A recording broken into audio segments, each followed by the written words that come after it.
Baru mulai belajar Mandarin? Hindari 5 kesalahan ini. Halo, saya Mei dari Mandarin Mei.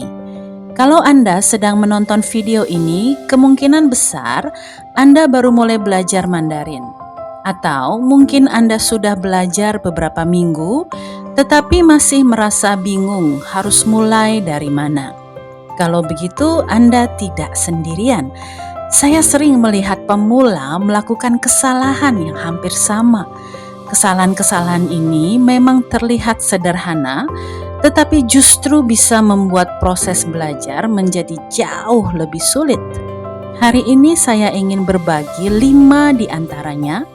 Semoga setelah menonton video ini, perjalanan belajar Mandarin Anda menjadi lebih terarah. Kesalahan pertama adalah belajar tanpa urutan yang jelas. Sekarang belajar Mandarin itu sangat mudah. Buka YouTube ada ribuan video. Buka TikTok ada ratusan guru. Buka Instagram setiap hari muncul kosakata baru. Masalahnya bukan karena materinya terlalu sedikit. Justru sebaliknya. Materinya terlalu banyak.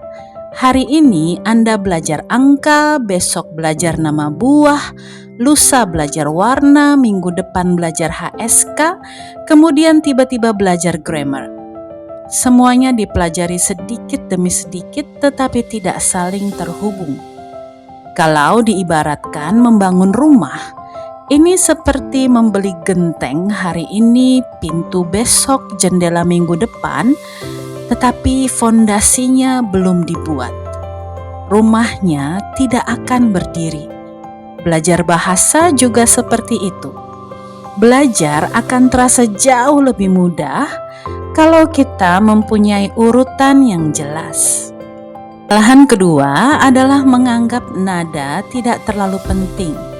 Banyak pemula berpikir, yang penting orang ngerti. Padahal dalam bahasa Mandarin, nada adalah bagian dari kata. Misalnya, ada 4 kata yang bunyinya hampir sama. Ma, ma, ma. Kalau nadanya berubah, artinya juga berubah. Jadi ketika belajar kosakata baru, jangan hanya menghafal hurufnya. Latih juga nadanya sejak awal. Percayalah, memperbaiki nada sejak awal jauh lebih mudah daripada memperbaikinya setelah menjadi kebiasaan yang salah. Kesalahan ketiga adalah menganggap pinyin hanyalah huruf Latin. Ini mungkin salah satu kesalahpahaman yang paling sering saya temui. Karena ditulis dengan huruf A, B, C, atau D, banyak orang langsung membacanya seperti bahasa Indonesia atau bahasa Inggris, padahal tidak. Misalnya huruf Q. Kalau baru melihatnya, banyak orang otomatis membacanya seperti Q, padahal bukan. Atau huruf X, sering dibaca seperti X, padahal bunyinya juga berbeda. Pinyin bukan sekedar cara menulis bahasa Mandarin dengan huruf Latin. Pinyin adalah sistem pelafalan. Kalau fondasi pinyin benar, belajar kosakata berikutnya akan jauh lebih mudah. Kesalahan keempat adalah ingin cepat-cepat bisa. Saya mengerti, semua orang ingin cepat lancar. Tetapi bahasa bukan pelajaran yang selesai dalam semalam, apalagi bahasa Mandarin. Kadang saya melihat ada yang menargetkan menghafal 50 kata dalam 1 hari, besok tambah 50 lagi, seminggu kemudian sebagian besar sudah lupa. Daripada belajar terlalu banyak sekaligus, saya lebih menyarankan belajar sedikit demi sedikit, tetapi dilakukan secara konsisten dan dipakai dalam kehidupan sehari-hari. 15 menit setiap hari selama 1 tahun biasanya akan membawa hasil yang jauh lebih baik daripada belajar 5 jam sekaligus lalu berhenti selama 2 minggu. Belajar bahasa lebih mirip maraton daripada lari sprint. Yang penting bukan siapa yang paling cepat di awal, Yang penting adalah siapa yang terus berjalan. Kesalahan kelima adalah takut salah. Ini mungkin yang paling sering menghambat. Banyak orang sebenarnya sudah tahu jawabannya tetapi tidak berani mengucapkannya. Takut salah, takut ditertawakan, takut nadanya keliru.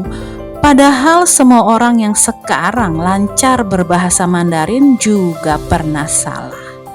Tidak ada yang langsung sempurna. Kesalahan bukan tanda bahwa Anda tidak berbakat. Kesalahan adalah tanda bahwa Anda sedang belajar. Yang terpenting adalah berani mencoba, lalu mau memperbaikinya sedikit demi sedikit. Kalau saya nih harus mengulang belajar Mandarin dari awal, saya akan memilih urutan yang seperti ini. Pertama, kuasai nada. Kemudian pelajari pinyin dengan benar. Setelah itu baru memperbanyak kosakata, listening, lalu mulai menyusun kalimat, kemudian melatih listening berulang-ulang. Dan akhirnya akan memperbanyak percakapan. Dengan fondasi yang kuat, proses belajar berikutnya akan terasa jauh lebih menyenangkan. Semoga 5 tips ini bermanfaat untuk Anda. Di channel Mandarin Mei, kita akan belajar Mandarin secara bertahap, mulai dari dasar hingga penggunaan dalam kehidupan sehari-hari. Kalau Anda ingin mengikuti seri berikutnya, jangan lupa subscribe agar tidak ketinggalan video baru. Saya Mei dari Mandarin Mei. Sampai jumpa di video berikutnya. Dan ingat, belajar Mandarin tidak harus cepat, yang penting fondasinya benar.